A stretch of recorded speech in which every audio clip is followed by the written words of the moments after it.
एक प्यासी लड़की जिसकी प्यास आज तक कोई नहीं बुझा सका, लेकिन जब एक बाबा इसकी प्यास बुझाता है तो वो बेचारा इस दुनिया को छोड़कर चला जाता है। आखिर उस बाबा के साथ ऐसा क्या होता है, जानेंगे इस कहानी में। कहानी की शुरुआत में क्लासरूम में बैठी हुई हमें बीना नाम की एक लड़की दिखाई देती है। प्रोफेसर जॉन, जो कि बीना के पिता हैं, बीना का पढ़ाई में मन नहीं लगता था, इसीलिए वो उस पर गुस्सा रहते थे। बीना का ध्यान तो हर वक्त लड़कों में ही लगा रहता था, लेकिन जॉन चाहता था बीना पढ़ लिख कर घर का नाम रोशन करे। एक दिन बीना के कॉलेज में मशहूर कवि आता है जिसका नाम विलियम था। बीना विलियम की बहुत बड़ी फैन थी क्योंकि विलियम अश्लील कविताएं लिखता था। विलियम कॉलेज के हॉल में बच्चों को कुछ कविताएं सुनाता है, जिसे सुनने के बाद बच्चे काफ़ी ज़्यादा एक्साइटेड हो जाते हैं। विलियम की ज़्यादातर कविताएं लड़कियों की प्यास पर ही आधारित होती थी और इसी वजह से लड़कियां विलियम की दीवानी थी। कविताएं सुनाकर विलियम जब वापस जाने लगता है तो लड़कियां उसके कदमों की धूल चाटने लगती हैं।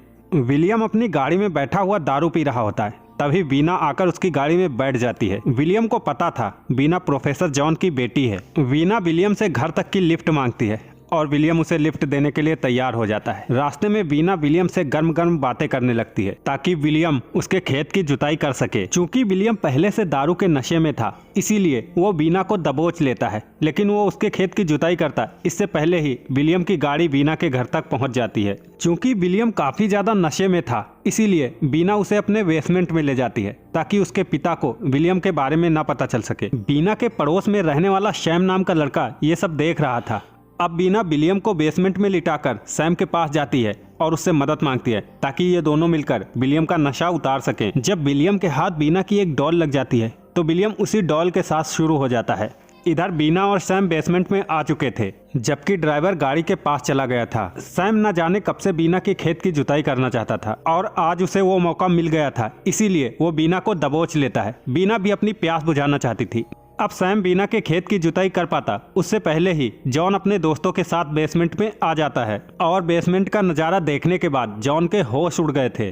अब कुछ दिन बाद जॉन अपने छोटे भाई नॉर्मन को अपने घर बुलाता है और उसे बीना के बारे में सब कुछ बताता है। इसीलिए नॉर्मन फैसला करता है कि वो बीना को अपने साथ शहर ले जाएगा। उधर नॉर्मन की बीबी लीजा बीना से बात कर रही थी। लीजा को कोई औलाद नहीं थी, जबकि बीना की माँ कई साल पहले मर चुकी थी। इसीलिए लीजा उसे अपने साथ ले जाना चाहती थी ताकि उसे औलाद का सुख मिल सके। अब बीना अपनी फैमिली के साथ जब एयरपोर्ट जा रही होती है तो 3 लड़कियां उनका पीछा करने लगती हैं। दरअसल इन लड़कियों में सैम की छोटी बहन जूलिया थी, जो कि बीना को शहर जाने से रोकना चाहती थी। सैम ने जूलिया को सब कुछ बता दिया था कि वो उससे बहुत प्यार करता है और उसके बिना नहीं रह सकता, इसीलिए जूलिया उन दोनों की शादी कराना चाहती थी, लेकिन जॉन बिल्कुल उनके खिलाफ था। अब एयरपोर्ट पर वो तीनों लड़कियां इनकी फैमिली को घेर लेती हैं और इनसे बीना को वापस ले जाने की मांग करती हैं, लेकिन जॉन नहीं मानता। इसके बाद ये लड़कियां उनकी फैमिली पर हमला कर देती हैं।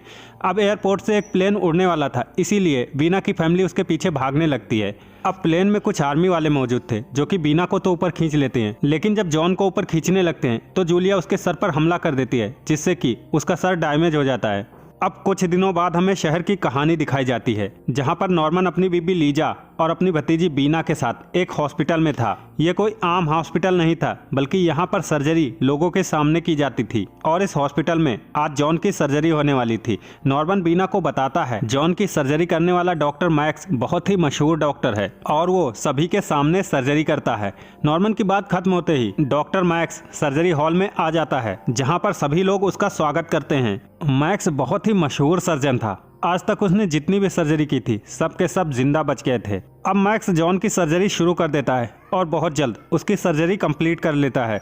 इसके बाद वो सभी को बताता है जॉन अब खतरे से बाहर है। कुछ देर बाद बीना डॉक्टर मैक्स को ढूंढने लगती है। वो डॉक्टर मैक्स से मिलना चाहती थी और जल्द ही वो डॉक्टर मैक्स के केबिन तक पहुंच जाती है, जहां पर वो डॉक्टर मैक्स से जॉन के बारे में पूछती है तो डॉक्टर मैक्स उसे बताता है जॉन एक केबिन में बेहोश पड़ा हुआ है। जब डॉक्टर मैक्स बीना को जॉन का कमरा नहीं बताता तो बीना एक किनारे होकर अपने सारे कपड़े उतार देती है ताकि वो मैक्स का पानी निकाल कर जॉन का कमरा पता कर सके। बीना की बंजर जमीन देखकर मैक्स का हल उसकी जुताई करने के लिए आतुर हो जाता है और बहुत जल्द मैक्स का हल बीना के बंजर जमीन की जोरदार जुताई करता है। तभी वहाँ पर 2 नर्सें आ जाती हैं। ये दोनों मैक्स से प्यार करती थी, इसीलिए बीना को उसके साथ देखकर इन्हें बहुत गुस्सा आता है। अब मैक्स दोनों से माफ़ी मांगकर सर्जरी करने चला जाता है।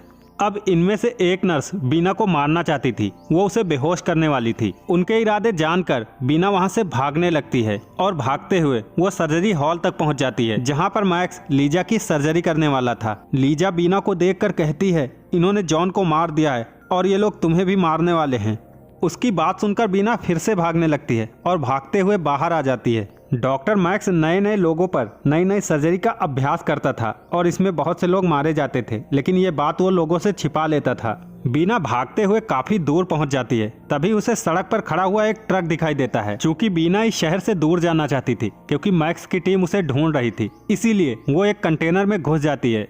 कंटेनर में उसे एक बाबा नजर आता है, जिसने चलते ट्रक में अपना आश्रम बना रखा था। बाबा बीना से उसका नाम पूछता है। बीना बाबा को अपना नाम बताती है। बीना का नाम सुनकर बाबा बहुत खुश हो जाता है। वो बोलता है, तुम्हारा नाम तो बेहद खूबसूरत है। बाबा बीना से बोलता है, मैं तुम्हारी मदद करूंगा और मैं तुम्हें जीने के बहुत से तरीके सिखाऊंगा। बाबा की बातें बीना को अजीब लग रही थी, लेकिन फिर भी वो बाबा की बातें सुनती ही जा रही थी। जल्द ही बाबा बीना को लिटाकर उसका शरीर छूने लगता है। वो बीना को एक लीवर पर बिठाकर उससे गर्मा गर्म बातें करने लगता है और देखते ही देखते बीना के सारे कपड़े उतार देता है। इसके बाद वो पूरी रात बीना के हरे भरे खेत की जुताई करता रहता है। अब सुबह बीना जब उठती है तो बाबा फिर से बीना के खेत की जुताई करने लगता है। बाबा ने पूरी रात और पूरा दिन बीना के खेत की जुताई की, जिससे कि बीना की प्यास मिट गई थी। अब ट्रक एक ऐसी जगह पर पहुंच जाता है जहां पर काफी ज्यादा बर्फबारी हो रही थी।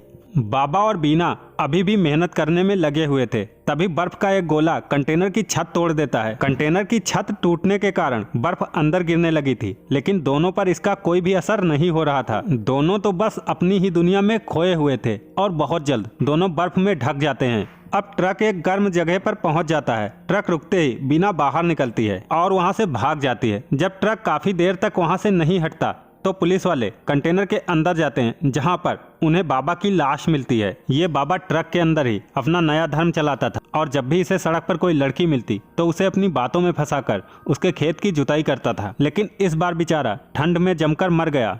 अंत में बीना की प्यास तो बुझ गई थी, लेकिन उसकी प्यास बुझाने वाला मर गया था।